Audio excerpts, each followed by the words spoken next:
This episode is brought to you by Persona. The best fintechs expand what's possible for users. Persona does that for fraud prevention. Their recently upgraded link analysis tool surfaces connections in real time, letting you spot deepfakes, identity farms, and fraud rings during onboarding and investigations. They just published their Fraud Leader's Guide to Link Analysis, a practical look at today's top risk signals, automating decisions, and scaling link analysis for fraud prevention. Download it now at withpersona.com/FTT-fraud. Hello, and welcome back to the Fintech Takes podcast.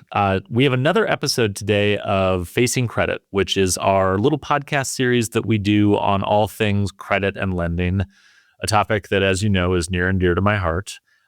Delighted for this episode to welcome back to the show Dave Wasik, partner at Second Order Solutions. Dave has been on a couple of times before. You've heard him. You know he is a deep well of expertise on all things credit, lending, credit risk, modeling. And we had a great conversation.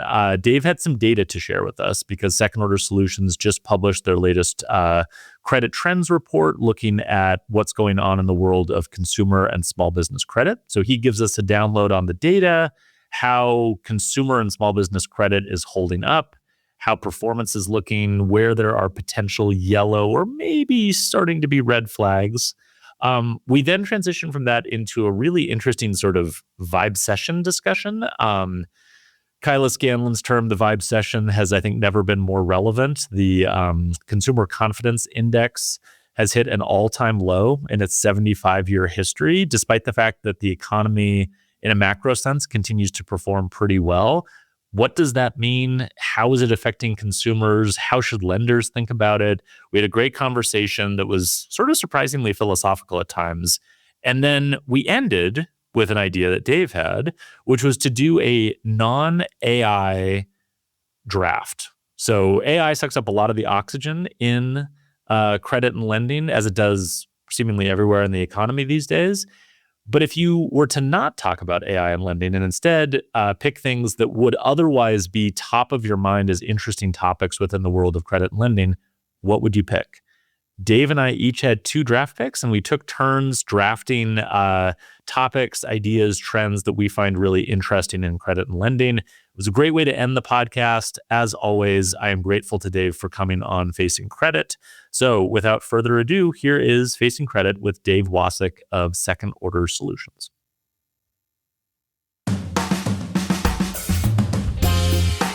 This is Fintech Takes, the podcast keeping you in the loop on all the latest fintech trends, news, and ideas.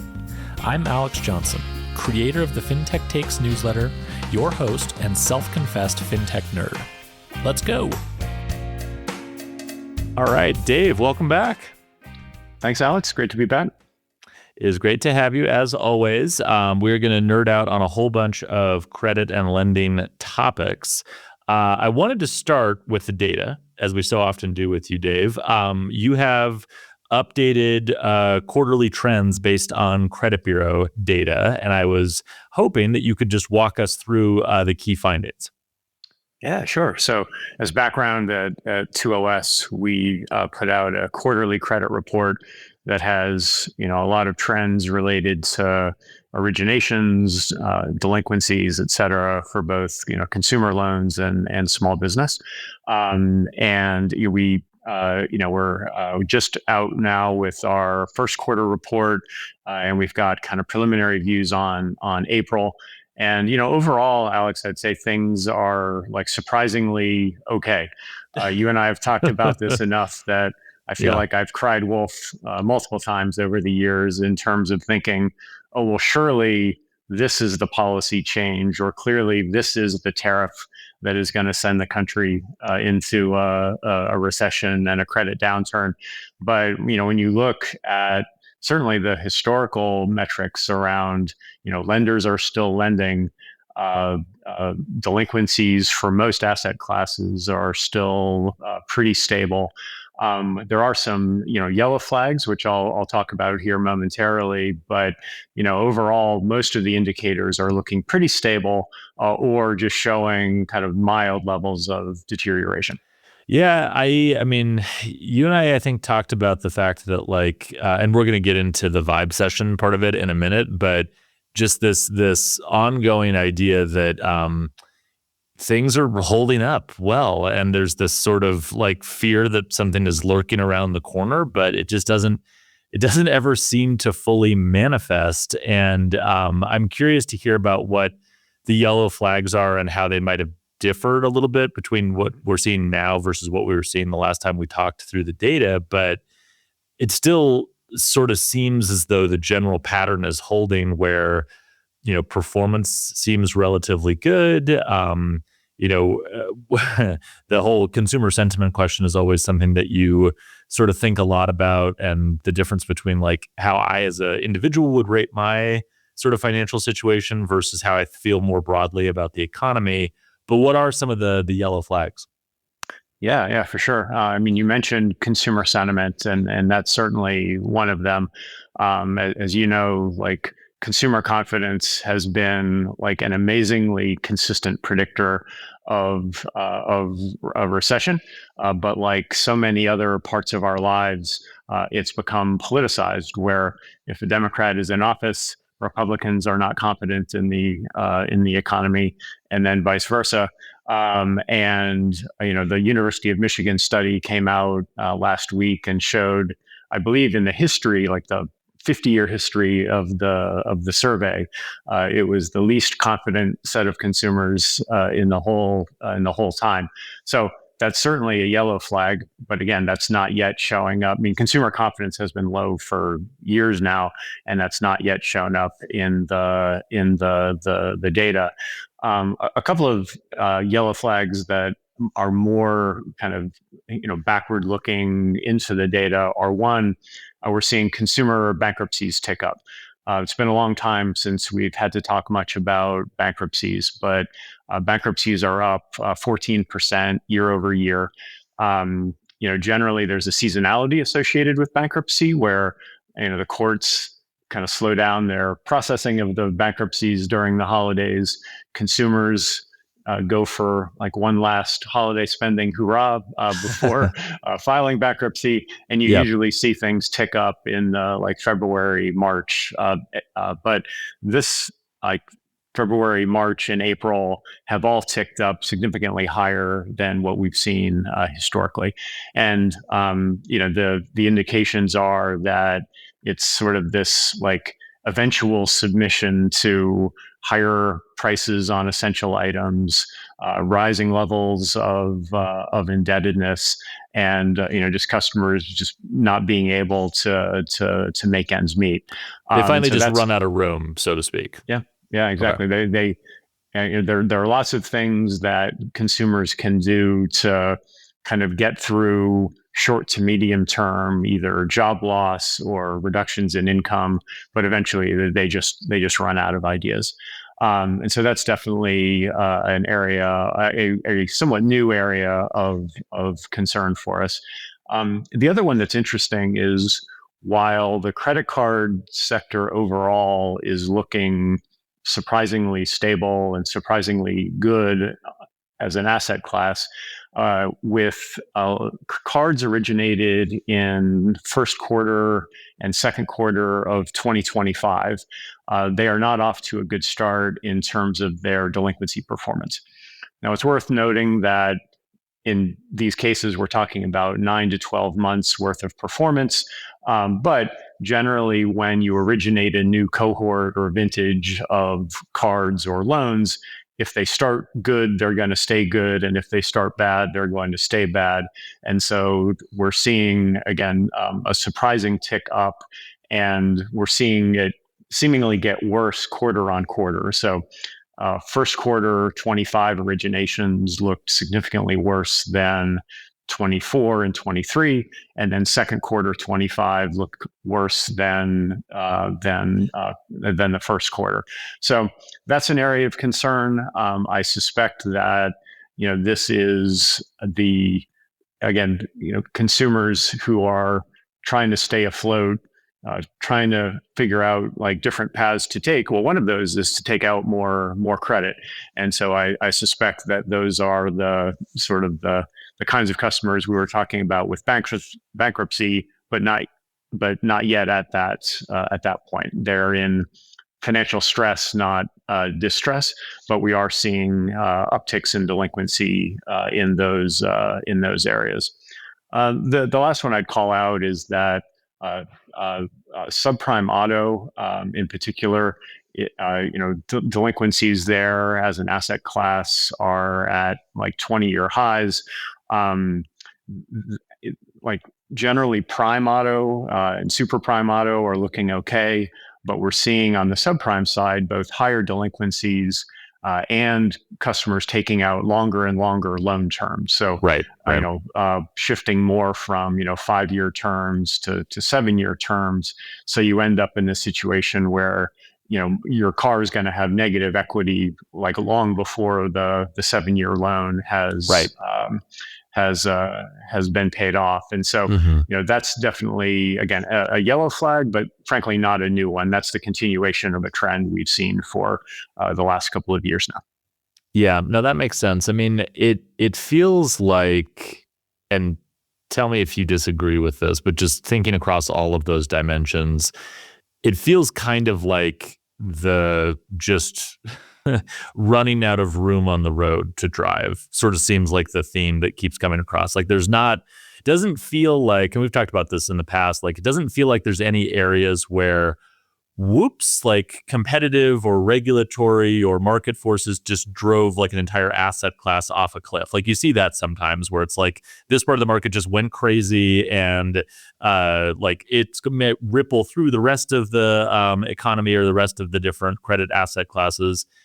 But it was like more driven by like mistakes made by lenders in some senses. This feels more like, and I guess this is kind of speaks to like the feeling we all have about like something bad being like on the horizon. It feels like we're just seeing more and more kind of small signs of, ooh, there's just not as much wiggle room there as there was before. Like bankruptcies have ticked up. That's the result, again, likely of just like people like truly just running out of cash. Like I just don't have any more money. The credit card one is fascinating to me because I think we talked about this last time you were on. Like credit card issuers, it's a very condensed, very top heavy market. All the folks that are in that market know what they're doing, right? And like really have not changed anything dramatically about their models or their risk tolerance or anything. And so that again speaks to, every time you're sort of harvesting a new cohort of customers and bringing them on board, if you haven't dramatically changed your risk profile or your underwriting strategy, then it's really more a question of like the quality of the tier of customers that you're already like recruiting from, right? And if you're seeing, slightly worse performance at the beginning, as you said, like that oftentimes is not something that just turns around magically at some point in the future. And then, the subprime auto one, I am fascinated with because I think even though it's not a new trend, subprime auto has been blinking, I would say almost amber for a while now. It does, I think, sort of speak to just the level of stress in that specific segment of the economy because I think you and I have talked about this before, but like subprime auto a lot of times is safer in terms of like expected performance just because of how important vehicles are to a lot of folks who sit in that segment of the economy. You need your truck to go to work, that kind of thing. And, the fact that like it's deteriorated to the point that it has makes me feel like it's more of just, again, kind of going back to that bankruptcy theme, like I literally just don't have the money. Like I would pay you back. This is not a choice. This is not a reordering of payment hierarchies or anything like that. It's literally just like, I can't afford to pay this bill anymore, or I can't afford to make this payment if it's a 5-year term, but I can if it's a 7-year term. And so just across all of these, it doesn't feel like there's any like giant cliff or chasm that's opened up. It feels more just like there's a spot where just if you keep getting pushed closer and closer to the edge, just a little bit of water will sort of fall off of the edge. And you sort of, it seems like you're seeing that across a bunch of different areas in an interesting way. Yeah, it's a great point. If I think back to the financial crisis, that's an example of like the car going off the cliff in the housing market, which then spread to all of the other asset classes and just the financial health of the consumer in Uh-huh. general. Uh-huh. This feels like a bend, but has not yet broken kind of dynamic where I keep thinking, like I said, that's the thing that's $5 gas prices. That's the thing that's going to break it, and then it just hasn't. The other point is on auto. I think the last financial crisis was, or the last significant recession was at a point where work from home was not really a thing. But then on the other hand, like doing a side hustle of doing DoorDash or Uber also weren't. So like depending on the segment, having a car can either be more important today or less important today, depending on who you are. And while clearly like the auto sector in general did really well or relatively well during the Great Recession, that's one of my many curiosities about like the next credit downturn is like whether that kind of like hierarchy of the hierarchy of needs imposed on your lending relationships is going to stay the same as it has been or change. Yeah, I mean, it's something I'm really curious about as well, and to a degree, again, just because like we haven't, it hasn't, it's been not break. We haven't had that break yet, and so there's just things we don't know. I think in terms of like the difficult decisions that people will make, and so it does feel like we are just continuing. It kind of feels like being in a vice, right, where it's just like squeeze, squeeze, squeeze, and you see kind of some effects of that spread out kind of across, but there isn't any one thing that seems to be breaking the consumer by and large. And again, going back to your point about the mortgage crisis, I mean, the mortgage crisis was more of a, I would say, supply driven credit crisis than it was a demand driven credit crisis from the perspective of obviously like consumers were taking out loans on houses, second houses, condos that they couldn't afford. Like there was a demand component to it. But what drove us off the cliff was mortgage lenders and Fannie and Freddie and that whole sort of ecosystem sort of spinning off out of control and kind of dragging us in that direction. And I just, when I look across all of the different asset classes, I don't really see any category of consumer lenders that are behaving that way. Like they're all seemingly acting pretty rational. When you talk to credit risk folks, they're all like just as paranoid as we're expressing on this call, right? Like they're like, something's going to happen. I don't know when, but like they're all kind of looking around the corner.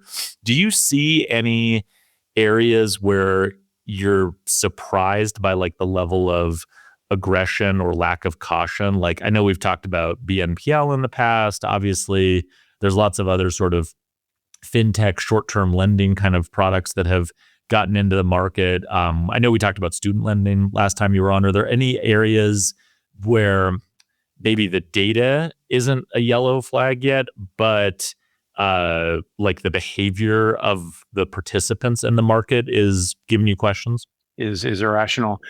Not so much that if I think back to 4 or 5 years ago at the beginning of the fintech boom, Sure. fintechs were generally incented on growth often at the expense of resilience and kind of lifetime value, but a lot of that has been kind of beaten out of the market over the years. um, Clearly the credit card business is a very consolidated market. uh, Auto and personal loans less so, but you take a category like personal loans, which is where fintechs have a greater share than the big banks. They've still got to find buyers for their originate and sell Oh loans, yeah. right? Yeah. And so in some ways, even if there was irrationality within the lender, like the loan buyers have enforced discipline, and I think would continue to enforce discipline. Um, you know, one dynamic that we saw during the financial crisis that I'm curious about this time is this idea of like the K-shaped economy, and like there's the top branch of the K, which is the top 10 to 20% of consumers who are doing great, and then the bottom 80 to 90 that are in various stages of struggle and stress. Um, the the parts that would start to tip me more towards from yellow flags to red flags or orange flags might be if we started to see deterioration either in the delinquency performance, but also just the financial health of those of the top 10 to 20% of the economy. So I think about like AI driven job loss, for example. Now, we see a lot of anecdotes about AI job loss, and those anecdotes are real, but the plural anecdote is not data, right? And that has not yet manifested in upticks in unemployment and those sorts of things. And so if that were to happen on a much broader scale, I tend to think that those consumers are going to be more leveraged and have less of the sort of maneuverability that lower income households tend to have. And of course, that top 10 or 20% is accounting for what 50-60% of the spending, which then kind of flows into just the overall health of the economy. So though it would be the deterioration in those customer segments that I would be the most concerned about. Yeah, and I think that sounds exactly right. I mean, I've written about this recently, but like the degree to which the credit card market has really reoriented itself around the upper branch of the K, that 10 to 20%, just from like a product feature design, marketing, acquisition perspective, is pretty remarkable. I mean, like if that segment suffers, particularly credit card issuers are kind of screwed, right? Like, I mean, they've made some bets on that being the thing that can sort of sustain their business. And I think in a lot of cases, I don't want to say that they've sort of abandoned the lower part of the K, but they've really pulled back from that area. Like you see this reflected in all of the data. I mean, they are just much less focused on building a card for the average consumer and much more focused on chasing after that 10 to 20%, because to your point, that's where all the spend is. And so I do think that you're right. I've not seen or really heard any like concrete data on, you walk around San Francisco and they all think they're about to become a part of the permanent underclass. So like you have to sort of like index to where you are and who you're talking to. But look, when I talk to credit risk folks, they're all kind of thinking about the effect of AI on jobs and the economy, and particularly like the sort of quote unquote safer customer segments that they've had to worry about less in the past. But apart from kind of the anecdotal stories, I haven't really seen anything that is suggesting that that's like manifesting in a real way. Again, it's kind of like some of the things we've been talking about, like $5 gas or, a new tariff thing or, inflation or whatever. Like they're all stressors, but none of them seem to have broken through to kind of the mainstream. Can we talk quickly about the vibe session? Because, you referenced this before, the Michigan Consumer Sentiment Index. They've been running that baby for a while. I mean, that is probably one of the most sort of longitudinally useful measures we have on consumer sentiment just across the board. And it's interesting because if you dig into the data, they ask consumers about both the current environment as well as their outlook on the future. And what's interesting is it hit an all-time low in May in terms of consumer sentiment, and it had been declining pretty precipitously for the last 3 to 6 months. But one of the things that struck me even within that was the divergence between current and future. And so, the whole thing was down at all-time lows, but even within that, future sentiment was way, way lower than current sentiment. And so there does seem to be this feeling on behalf of consumers. And you referenced it before that it's a pretty good marker of like what we should expect to show up in performance. I mean, credit performance is a lagging indicator as it relates to like the health of the economy and the health of the consumer. So you look at these kind of numbers and you're like, oh God, like it's not just me feeling like this. It's not just like credit risk professionals being sort of appropriately cautious. Like the consumer is shouting in all caps, like, I don't feel good, even though, again, like employment, spending, like you look at a lot of these numbers, at least at the top line level, and they're still pretty good. There's this real divergence. And I wrote a piece in the newsletter kind of comparing the current moment, the 2020s, to the 1970s, because when I was looking back through the consumer sentiment information, the only other decade I could find on record where there was a pretty significant divergence between sort of overall economic health and consumer sentiment was the 1970s. And obviously, in those days, we had stagflation. I would say the economy just overall was less healthy then than it was now, although it also was less K-shaped too. So it's kind of hard, I think, sometimes to compare top line numbers when it's like in the 1970s, I think everyone was sort of doing more equally bad, whereas now I think it's probably more unevenly distributed across different consumer segments. But obviously, like inflation was a huge concern then. It's a concern now. You had sort of these macro shocks to things like energy and oil prices that were sort of rippling through and affecting how consumers were thinking about it.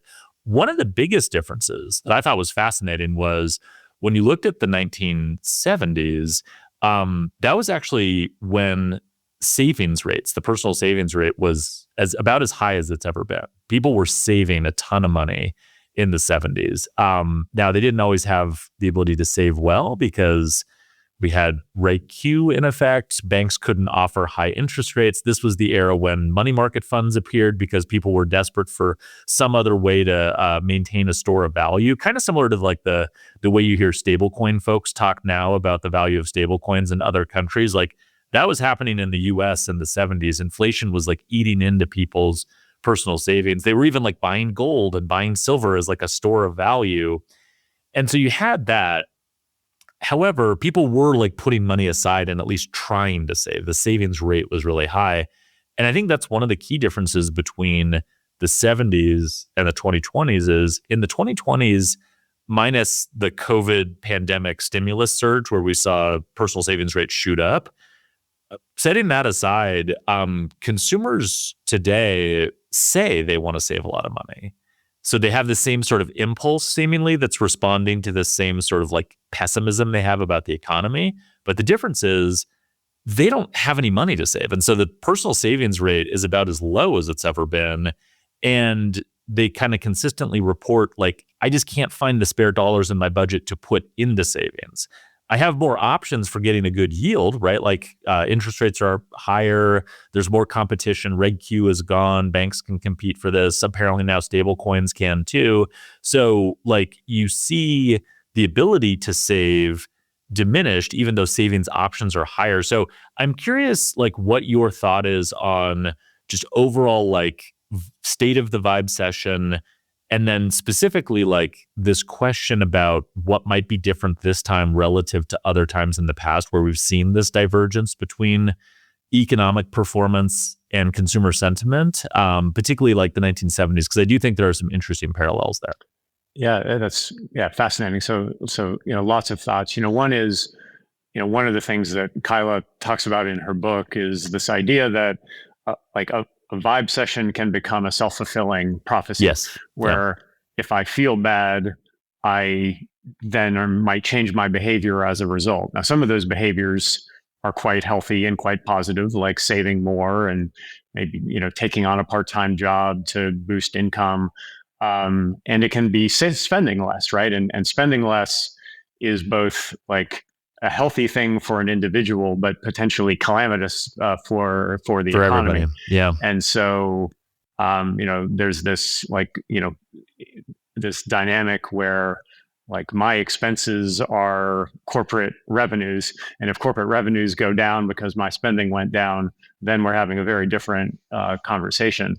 But I also think about the sort of overlay of the K-shaped economy, right? Like the vibes are not kind of homogeneous across the country, and like the median American's vibes aren't great, right? For all the reasons that you talk about.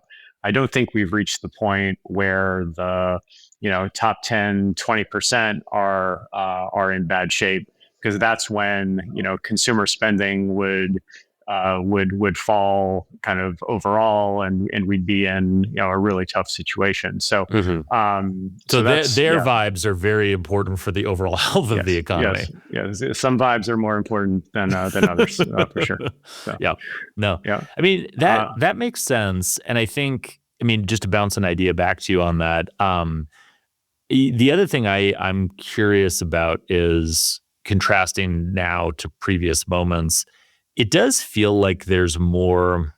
I sometimes think about the relationship between like spending and attention a little bit, right? So like it used to be that there was a very sort of slow and indirect relationship between attention and spending. So if you go back to like the 1970s, there's, 5 television channels that everybody watches. We're all watching the same shows. The same large set of advertisers advertise on all of those networks. Those advertisements slowly nudge consumers to spend on things that they might not otherwise spend on. But like the mechanisms for getting consumer attention and then translating that attention into spending or other economic activity was like this very slow, stately process. And I do think to a degree that was like one of the things that kind of helped keep the savings rate relatively high, was that like there just weren't that many mechanisms to spend money quickly. In fact, you have to go back to the Supreme Court's Marquette decision in, I believe, 78, which sort of unlocked credit cards as a category, because before that, it was really hard to offer credit cards as a national product that was profitable because you were limited by the interest rate caps in all of the different states. Marquette allowed you to export your interest rate from whatever state you were operating in. This is why Citibank's credit card business is headquartered in South Dakota. South Dakota, is because they can export that lack of a rate to everybody. And, so like even the development of like credit cards as a spending mechanism really didn't take off until like the late 70s and then the 80s. And, you contrast that to today. I feel like one of the challenges that consumers have is there is such a like lightning quick feedback loop between getting my attention and then getting me to commit my dollars to whatever you're trying to get my attention to. And this applies to spending on a credit card. This applies to obviously BNPL. This applies to like cash flow underwriting and the ability for me to see, hey, Dave, you have $200 of spare liquidity sitting in your checking account. You should really spend that. Like you can reach into consumer spending and like capture it in a much more real-time fashion. I also think it applies to, I guess, what we could charitably call like investment categories, right? Which is exactly, gambling, betting on sports, options contracts, meme stocks, like all of those things. What I notice in all of those is this very tight loop between consumer attention and consumer spending. And I do think it affects the ability for consumers to execute longer term wealth protection or wealth building strategies, right? So if you feel like under threat by sort of the economy, if you're worried about what's going to happen in the future, like your instinct might be, I need to steer myself into safer waters. But to do that, we have outfitted consumers with a great deal more mechanisms for spending their money than like diverting money into savings. And I do wonder if like mechanically that is having an effect on consumers' ability to react to bad vibes, because I don't think consumers are necessarily wrong. Going back to your K-shaped point, like I don't think the median American consumer is wrong to feel a certain amount of pessimism about the economy and to try to get more into a crouch. But I feel like mechanically there's sort of less able to do that maybe than they were, just because so many things are trying to pry any liquidity they have away from them. Does that theory resonate with you? Yeah, for sure. I mean, as you were talking, I was thinking like over the last generation, we have eliminated all of the friction from both spending and investing to the That's right. point where, like 50 years ago, even if you wanted to be a day trader, it was either cost prohibitive or like you that would have to be your full-time job because you wouldn't have the time and energy to do anything else. Like now, whether it's where you spend money, on what kind of spending vehicle you spend the money on, where you invest, how you allocate assets, like all of that is so much easier.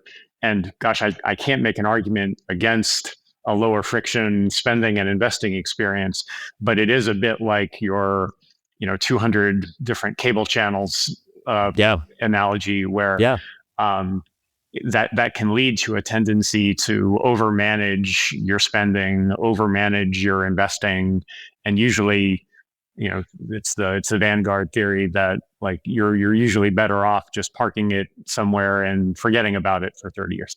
Yeah. No, I mean, I think there's something to that. And, you make a good point. I mean, it's hard to argue against friction. Consumers don't like friction. Like, I mean, one of the challenges with, I think, just sort of like managing consumer behavior through bad vibes eras is that you know, consumers like to spend, right? And so I do think that, to a degree, you know, you can't really make the argument as any one rational economic actor like we shouldn't be doing this. And I even see this with like the agentic commerce conversation, right? Like everyone is so Mm-hmm. excited about agentic commerce.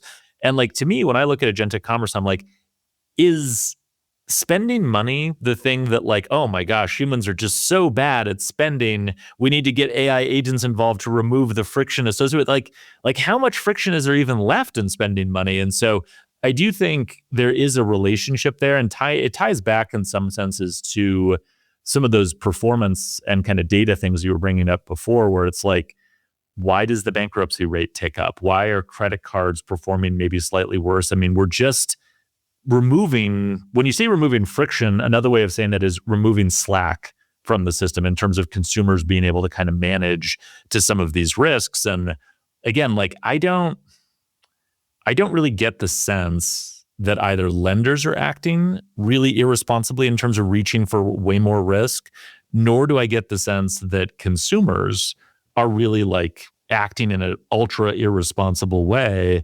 It feels more like we are sort of the victim of the mechanics that we have built, combined with just this moment we're in with the economy. And the combination of those two things just structurally makes it difficult to kind of like back away from the cliff or to dig ourselves out of it. I mean, the reason I brought up attention is I feel like my attention gets hijacked all the time now. Like I just constantly find myself doing something where I'm like, why am I even focused on that or doing this? And it's because like my attention is being sort of manipulated in a way that's even hard for me to discern. And I feel like the relationship between attention and spending, and then obviously spending behavior and its impact on like credit performance, is something that we just haven't quite studied enough. I mean, you probably saw the New York Fed study on the impact of sports betting on like credit scores and credit Mm-hmm. performance. Did you see that one? Yes. I mean, that seems like another example where it's like we're starting to study the relationship between some of these things, but it's still very early and very new, quite frankly. Yeah, and it functions as a regressive tax, Yeah. and yes, I read the report, and you've done some really good episodes recently on that. It's like it once it goes from being a hobby to Yeah. being an investment strategy, then like we're in trouble. Yeah, I very much agree. I mean, I've also heard examples of people sort of describing like um, basically taking money out of financial services pockets and sort of putting it into sports betting or options trading or whatever. And the sort of mental justification that consumers make is, well, I'll be able to repay this money over here because I'm going to win over here. Like there's this expectation that like, I'm betting on the Spurs, this weekend, but that bet is going to pay off. And when it does, I'll be able to put the money back into savings, or I'll be able to make my auto payment next month or whatever. And of course, your odds are structurally not set up for that to be the case. But like, again, the divergence between consumer psychology and like actual economic behavior, that it's part of this like my obsession narrative. This episode is brought to you by Persona. Fraudsters test your defenses until they find an opening. Then they attack. That's why link analysis tools like Persona's Graph are so important. They let you find users who share attributes like IP addresses, device fingerprints, or any other signal that your risk team might want to define. From there, you can shut down entire fraud rings and add link analysis checks directly into onboarding, so repeat attacks and copycats don't get a second shot. Learn more about how link analysis works and what makes Persona's real-time graph unique at withpersona.com/FTT-fraud. All right, Dave, you proposed a fun game to play, and I am very excited to play this game. So where we're going to end the podcast is you asked the question, what would we be talking about on a podcast about credit and lending if AI wasn't a thing? And I think we have done a great job. I'm very proud of us for not talking about AI too much so far. A little bit in the jobs discussion. I just brought up agentic commerce, but for the most part, we've stayed away. We've been very restrained. Yeah. I know. I'm very proud of us. This is a great question because there's lots of interesting stuff happening in lending and credit that would be the biggest thing happening if it wasn't for AI and LLMs and transformers sucking all the oxygen out of the room. So we have each come up with two topics that we think are like big trends or important ideas in sort of credit and lending innovation that have nothing to do with AI. And we are going to take turns sharing those. As my guest, would you like to go first? I'd be honored. I appreciate it. I will just say as a disclaimer that I don't think either you or I are making a bear case on AI in financial services and lending. It's just more of a thought exercise of, you and I talk a lot for a living. And the idea is, gosh, we've been talking a lot about AI, and what might we be talking about in the year 2026 if we were not talking about AI? And so one of the things I think we'd be talking a lot more about is the executive orders in general and their impact on lending, but in particular, the elimination of disparate impact analysis as a federal regulation. And I say federal regulation because that's an important part of the dynamic here, and we'll come back to that later. So on April 23rd, President Trump issued an executive order revoking disparate impact as part of ECOA and therefore of Reg B. And therefore, it is no longer part of the supervisory agenda for federal agencies. This, you can think of disparate impact, many of your listeners know this, but you can think of disparate impact as unintentional forms of discrimination when it comes to lending and underwriting. Now, disparate impact, rewind back to what seemed like 100 years ago, but it was only like 3 years ago. Disparate impact enforcement was a heavy focus of the Biden and Chopra era CFPB. For many in the industry, including me, that it seemed like a overreach at the time, and it felt like imposing an almost unattainable set of standards at the time. And that has only, I think, become even more obvious in hindsight. There was a sense back then of almost a like guilty until proven innocent, where I'm going to assume that you are doing unintentional forms of discrimination unless you prove beyond a shadow of doubt that you aren't. And, just as we've seen with, the CFPB as an agency, we've seen it with international aid through USAID. There were, agencies and concepts that either were flawed in terms of objectives or challenging in terms of implementation ability. And rather than like doing the hard work of fixing them, they just got vaporized instead. And so this is a dynamic where, I think a couple of things will undoubtedly happen as a result. One is this is only applicable to federal agencies, and just as we've seen with several other parts of lending and financial services regulation, the states are all too excited to jump into the void when either regulations are eliminated or supervision is scaled back. Mr. Chopra has reemerged with there's now the dynamic duo of Rohit Chopra and Gavin Newsom.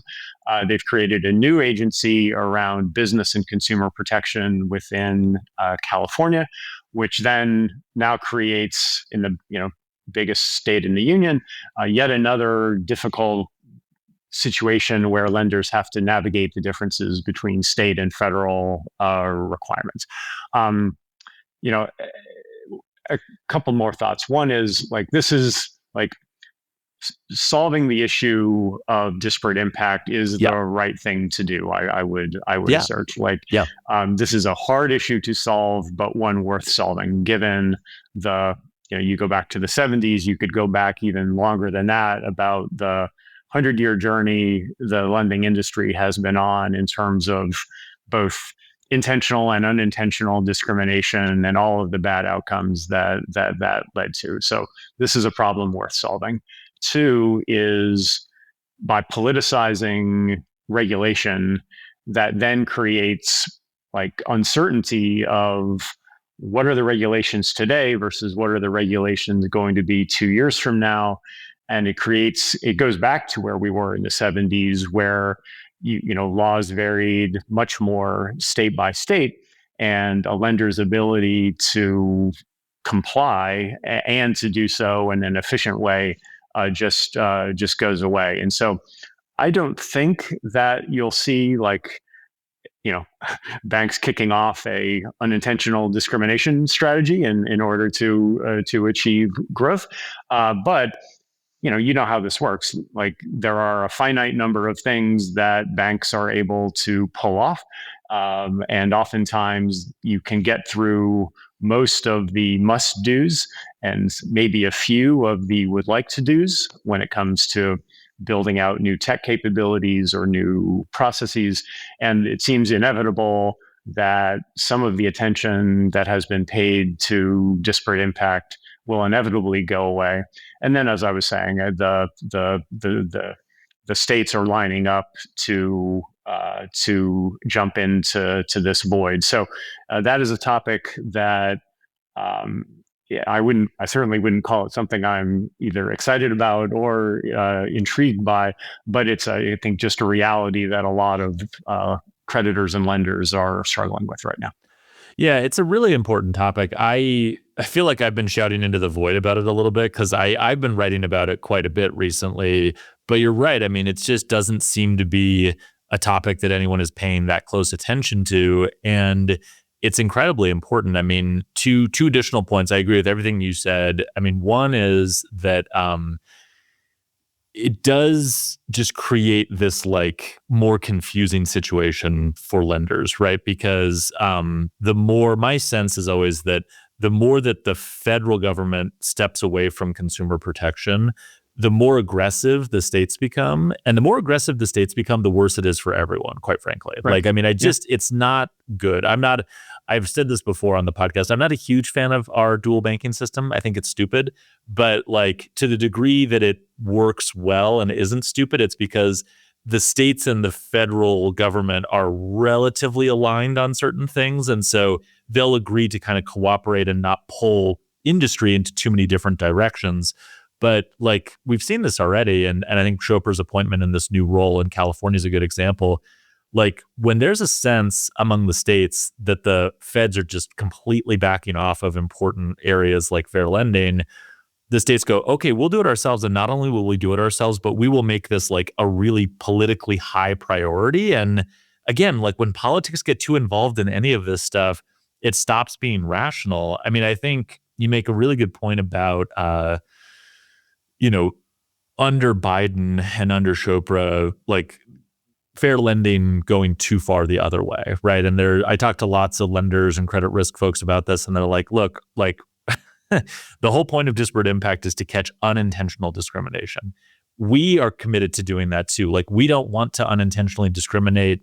A lot of the lending processes and models and stuff, like all of this is automated. There is no person like pushing a button saying you don't get a loan because I don't like the look of you. Like, that's not how lending mechanically works anymore. We want to avoid unintentional discrimination creeping into our models or into our processes. But we also don't like love the sort of default assumption that we're like actively trying to discriminate against people. And this whole guilty until proven innocent sort of posture, it was very upsetting to people. And I think like that definitely created the conditions for what we're seeing now. And what's annoying, and I think US8 is a great example of this too, it's like the answer is not to get rid of this. That is, in fact, a really bad answer that is going to cause way more problems than it solves. And what's annoying about this is like, we could just make disparate impact work better. You know what I mean? And I wrote about this in the newsletter, but like there are things like, for example, we have horrible data that drives disparate impact analysis. Like the way mechanically that you're trying to figure out, because we don't collect any of this data, right? We don't know someone's race or ethnicity or national origin. And so we'll use these sort of like flawed statistical techniques to try to like infer that based on your zip code and your last name and stuff like that. And it doesn't work very well. It like there are like mechanical things we could do to make disparate impact analysis work better. And I wish we were focused on that, because if we did it well, I think like the theory of it is actually very elegant and very nice, right? Like, hey, unintentional discrimination might creep its way in just the way that we build models and the way the data that we use and some of the historic kind of legacy discrimination that is still embedded in some of the data that we have. And so in order to reduce that, first, we're going to do an analysis to determine if it's happening. Second, we are going to encourage you to seek out less discriminatory alternatives that get you the same business outcome that you're looking for, but just discriminate unintentionally less than you were before. Like, no one would not want to do that, right? Like, that is good business. That's a good outcome for everyone. And instead of sort of like honing in on this very reasonable middle ground, you have, for example, the Department of Justice investigating PayPal over a violation of fair lending laws for a program that didn't involve lending at all, just to send a message to the market that we don't like anything that looks or smells like this. I won't go too much off on a rant on that. That's like my least favorite thing that's happened in the last couple of years. But like this type of thing, it just feels like we're ignoring a really like middle of the road opportunity to just do this better that everyone would be on board with. And I will say as a last thought on this, not to bring AI into it, but in an LLM AI world, I think I've heard lots of credit risk folks just expand on a lot over the last year or so, has been the way that analytics is evolving and AI is evolving. We might not quite understand as much how our models are working, or like how inputs are getting translated into outputs. And what that will require us to do is to focus more on outputs and looking at like, okay, we might not exactly know mechanically everything the model is doing or fully understand it, but we can still look at outputs and we can see like, is this having the expected effect? Is it fair? Do we like this? Blah, blah, blah. And so a lot of like model risk management and some of those disciplines seem like they're moving more from like input to output just based on the way that these technologies work. And guess what? Like looking at output of models, that's disparate impact analysis. That's like a key tool in doing that. So it feels like the exact wrong time to be stepping back on that. So I think this is a very good pick for your first one. Thank you. Okay. All right. Can I give you one of mine? Yeah. I've talked about a lot of this. You've talked a lot about this. I think it has broken through as a pretty important topic, although it still gets crowded out a bit by AI. But Dave, cash flow is here, man. Like we are living in a cash flow world. I have been interested to note that the messaging around cash flow seems to have evolved very recently. And so now it's like, we're not talking cash flow underwriting, we're talking cash flow Mm, intelligence. And so yeah. cash flow intelligence is the new umbrella term that everyone in the space is using. And I think what it indicates is sort of a maturation of the space where now we don't have to sell people on the idea that cash flow data could be used to make a better underwriting decision. Everyone buys that. That argument is sort of not needed to be made anymore. And now the question is more like, how can we apply cash flow data broadly across the credit life cycle? How can we apply it in acquisition, leading into underwriting, leading into servicing, leading into collections, even like going so far as to like, how can we help investors who are doing like loan securitization and buying loans on the secondary market take advantage of cash flow as a way to get a more granular view into the assets that they're buying? Like it is going end to end in a way that I think is pretty meaningful. And, my default on cash flow for a long time has been that we've sort of asked too much of credit bureau data because it's the only thing that we've had. And so a lot of the variables or features that go into models, a lot of the like odd consumer behaviors that you see around building your credit score that sort of end up distorting like credit data. A lot of that, I think, has to do with the fact that we've just asked too much of credit bureau data because it's the only thing we've had, and we've tried to squeeze as much value out of it as possible with the encouragement of the credit bureaus. And now with cash flow data coming in, I think it will have this nice like normalizing effect on the way that we approach a lot of these things where it's like, okay, now if we're trying to look for signs of financial distress, we don't have to like interrogate credit inquiries more than like makes sense to. We can just look at like your income and has there been a disruption in your income? And that's a much more like real-time signal. And we don't have to use kind of lagging bureau data as a way to infer that. If you want to build your credit score, well, we can give you a much more sort of straightforward answer to what affects your credit score and sort of reduce like the hacking of credit scores and kind of like sort of artificial credit builder tools. It feels like we're just going to normalize a lot of things in the credit ecosystem by just bringing cash flow data in. And it feels like that's happening at a level that even I, an optimist on this subject, am a little bit surprised by. What's been your observation? Yeah, great. That's a great pick. I had that going to you in the mock draft, just so I you know. appreciate But that. I appreciate that. yeah. I think you might have even allowed me to pick that one. So thank you. I appreciate that. Two things. One, just to kind of reinforce your point about the diversification of use cases, right? Not just on loan acquisition and loan underwriting, but expanding across the credit lifecycle, getting used more and more for small business underwriting, not just consumer. One other interesting dynamic too is for so long there's been sort of a win-lose between the banks, who are the sort of the holders of most of the deposit accounts that are getting the cash flow data pulled from, and the lender, often fintechs, who Yeah. are the ones pulling the data. I've seen more and more banks use the same like feature engineering and modeling capabilities, but except on their own data, right? And so if I don't know, PNC Bank, I've got a lot of depositors. I'm also very into consumer lending. Rather than viewing cash flow underwriting as a like existential threat to my bank, I'm Mm-hmm. viewing it as a way to just do my lending much more smartly than I've been able to in the past. And a lot of the cash flow providers have been coming out with some really cool products in order to enable that. I guess one thing I continue to wonder is like, what will make consent to use cash flow data more ubiquitous than it is today, right? Cash flow got its start either for segments that didn't have very thick credit files, or we're sort of marginal in terms of approves and in terms of the approved decline decision. I'm curious to know, like, what will be the use case that makes subprime card applicants consent to providing their information, so that a lot of those downstream use cases around servicing and collections and what have you, you've got consent for almost all of your customers, not a fraction of them.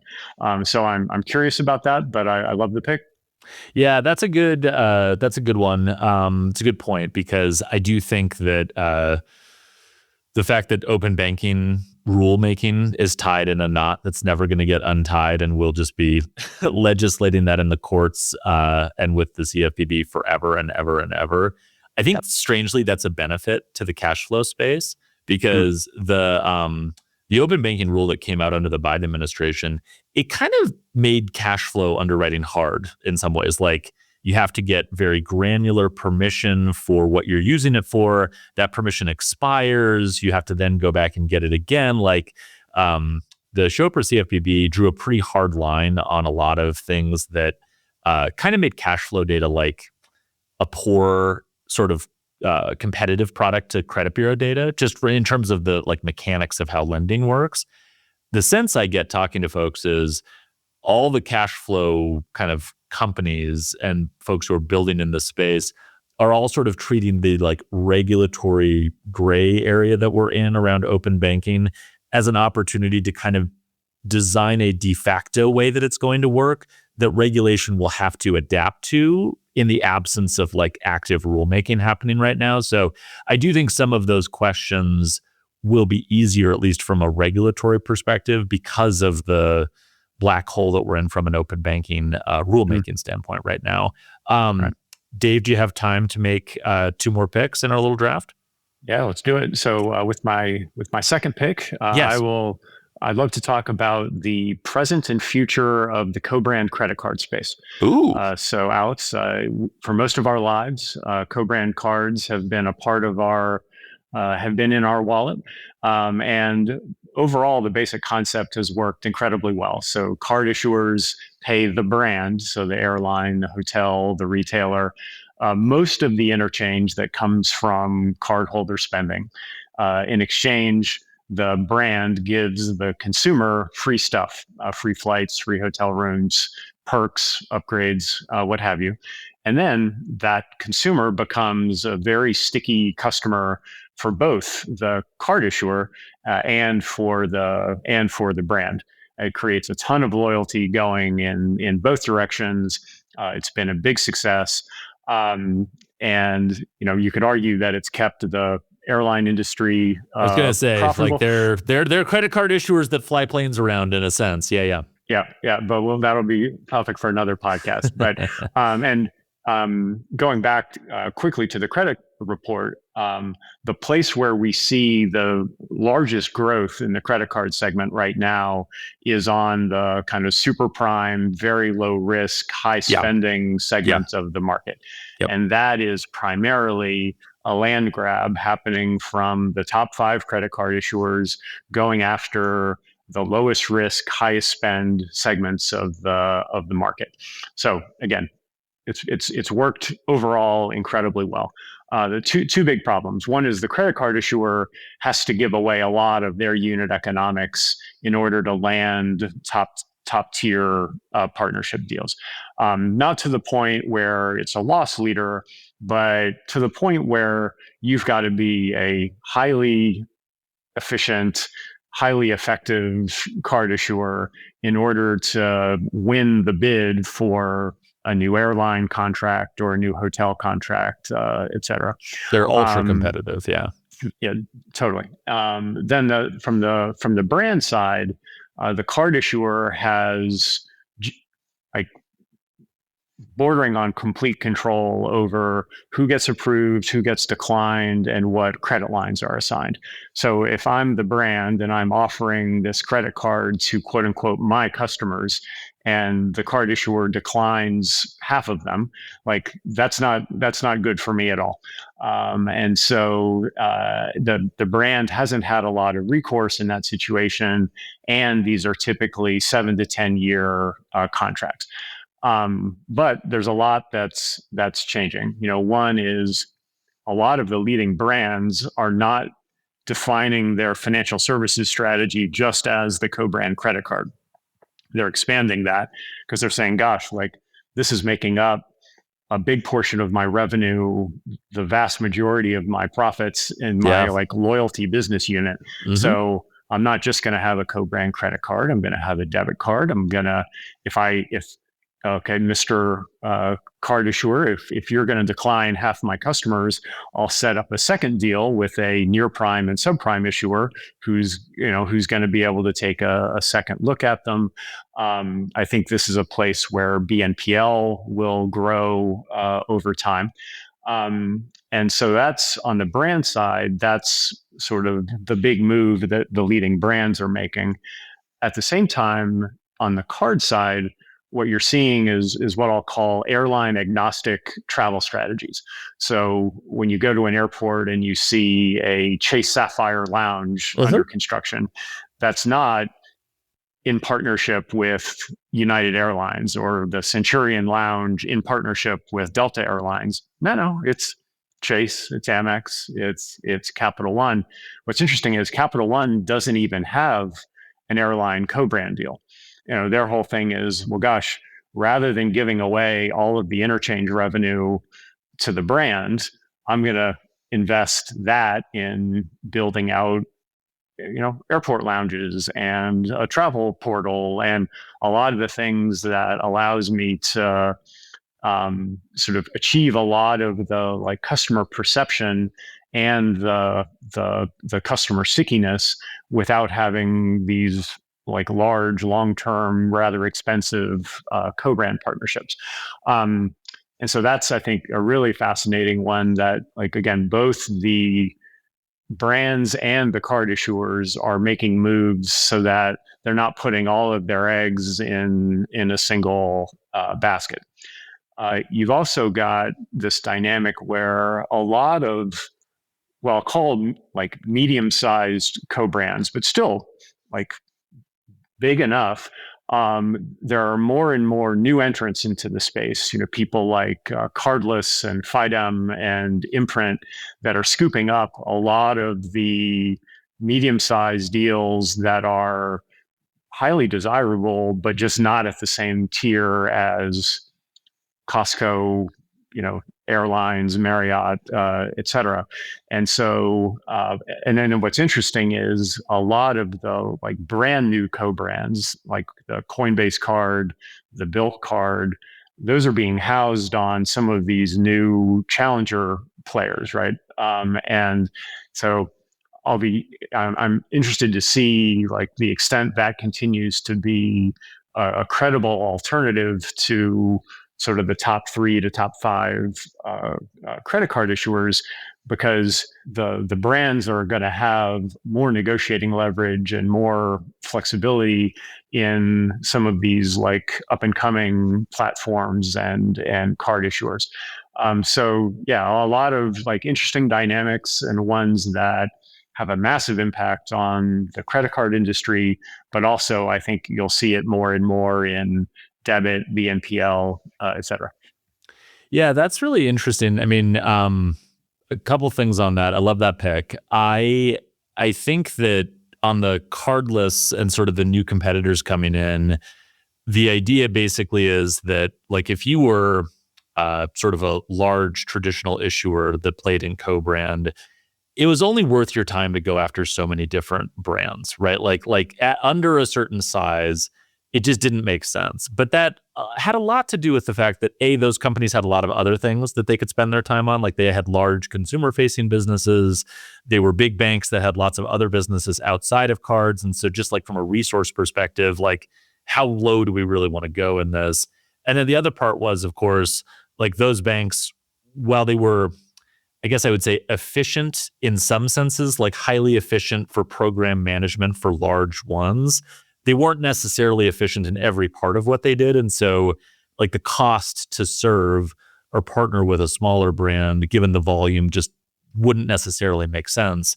It does feel like a version of kind of fintech has infiltrated that space where it's like, no, like we can make money working with a smaller next set of brands down from this without us having to really focus on anything else because we're just Cardless is just doing this. We're not doing anything else. We don't have any other like businesses we have to worry about or go focus on. We can just focus on owning the next tier down. And I guess a question I have for you, Dave, is like, do you get the sense that consumers are more willing to entertain like more cards in their wallet? Because that to me is the other thing that's changed a bit over time is, for a while there, like you would have one card that would be top of wallet. Then co-brands started becoming like a bigger and bigger thing. And then you had like one or two with like places you shopped at all the time. Like we have the Costco card in my household because we shop at Costco a lot. And my wife enjoys the perks of like the super executive membership where you get in early before the crowds come and all that kind of stuff. But, there was kind of a limit to how many of them I would entertain. It does feel like the modern consumer has become very comfortable managing just a very large number of cards. And like, it's not even cards in a physical wallet. These are all just cards I add into my digital wallet. And like, it just feels like there's a greater ability to say, yeah, I'll have the Coinbase card and the Costco card and the Delta card and my Chase Sapphire Preferred. Like, I don't have to choose one or the other. I can kind of apportion my spend, which obviously we use Built as the example. That's bad for like the unit economics of certain types of products. Like a lot of times you have to capture the non reward spend in order to make the math work. But from a consumer standpoint, if I can get away with it, I would prefer to probably spread my spend out across as many of these as possible. Are you seeing that? Yeah, it's a great point, right? It's a distinction between like it's a card in the wallet versus the card at the top of the wallet. And Right. of course, just like all deposit, all banks want to be the primary deposit relationship. All card issuers want to be that kind of top of wallet position. And I think the card issuers have become more savvy about like not allowing as much gamesmanship and points maxing among these customers because that was just leading to people jumping from the best deal to the best deal. Yeah. Wells got screwed on the Built card for that exact reason. Like they just didn't build enough protection in for themselves. No, for sure. And I think that like a lot of the new value propositions out there speak to that, right? They're rewarding like longevity and stickiness, not just the act of opening yet another new card. And again, I'm very fascinated by this like next wave of new co-brands, right? Like Built, of course, and then Coinbase as well, where like if you're one of the big card issuers, you're trading off like the investments I make in the co-brand card side of my business versus the investments I make in the branded, Citi only or Capital One only part of my business. If you're, Coinbase or Built, like your unit economics are amazing. And if this is a way to even marginally improve those marginal economics, then like that's a huge win for everyone. So I'm really excited to see like this next wave of card innovation, and then which card issuers they choose to partner with, right? Because clearly the top 5 card issuers are much more well known and well branded, but on the other hand, the fintech platforms are proving to be a bit more accommodating and flexible when it comes to helping them get these like new value propositions out in the market. Yeah, I think that's right. And I think the other thing you mentioned earlier, I hadn't thought of it all, but it's fascinating. The idea that like both the large brands and the large issuers that play in co-brand are both kind of hedging their bets is fascinating to me, right? Like where it's Chase, we're building our own lounges in the airport. And can we end to end have quite the same like positive effect on a traveler's experience that like a Delta can? Maybe not, because we don't operate the planes and like our influence ends at some point, but we can make being in the airport better. And like we have a lot of money. We can build airport lounges. I mean, it does that one in particular speaks to the level of resources you need to play this game. Like one does not simply build airport lounges. Like that's a quite an investment. I've dipped into a few Capital One lounges recently, and they're very nice and very impressive, and are definitely something that requires quite a bit of investment. But it is fascinating that they're like, no, like we can at least hedge our bets, or if you're Capital One, we can just play this game entirely ourselves without having to go through these partners. And then on the brand side, I was fascinated with like debit cards. I think you're right. BNPL is going to sneak its way in there. I even think like the sort of stored value account, sort of Starbucks model, where it's like either using prepaid, or now I guess stable coins would be another mechanism that you could do that. But it's like we have lots of different ways of creating, because essentially what we're doing is creating a sort of currency using a financial product that can be deeply embedded with loyalty and the customer behaviors that we're seeking to drive. And credit cards are a good way to do that. They're a proven way to do that. Credit cards are very lucrative in terms of like interchange and the economics associated with it, but they're not the only way to do it. And you aren't the only providers we have to work with to do that. So it is fascinating that I guess big brands and the big issuers are not getting divorced, but they're at least like thinking about alternatives and sort of hedging their bets a little bit, which is not a trend I had thought of before. All right, Dave, can I give you my last draft pick? Bring us home. Okay. So this one is the sort of increasing innovation around collateralization. So kind of goes back to what we were saying at the beginning around just like how little slack there is in the system. I feel like one of the sort of underexplored from a fintech technology product innovation perspective when it comes to like credit risk and like how can we get more customers? How can we approve more customers? How can we give people better pricing? How can we give them more credit? Like we can't do much more in terms of being clever with our model or our feature engineering. We're already using cash flow data. We've taken about as much risk as we can. Like, I feel like a lot of those sort of mechanisms to grow through taking more sort of calculated risks, they haven't fully been sort of plumbed, but a lot of them have been. And I think comparatively, an underexplored area that I'm seeing more lenders, particularly on the fintech side, get into is, well, what about collateralizing the loan? What can we do from a collateralization perspective to basically just sort of lower our risk and allow us to take more risk, or allow us to extend more credit, or to give people better pricing so we can be more competitive? What are we not looking at in terms of collateral that we should be looking at? And obviously, like, there's a whole range of different things here, right?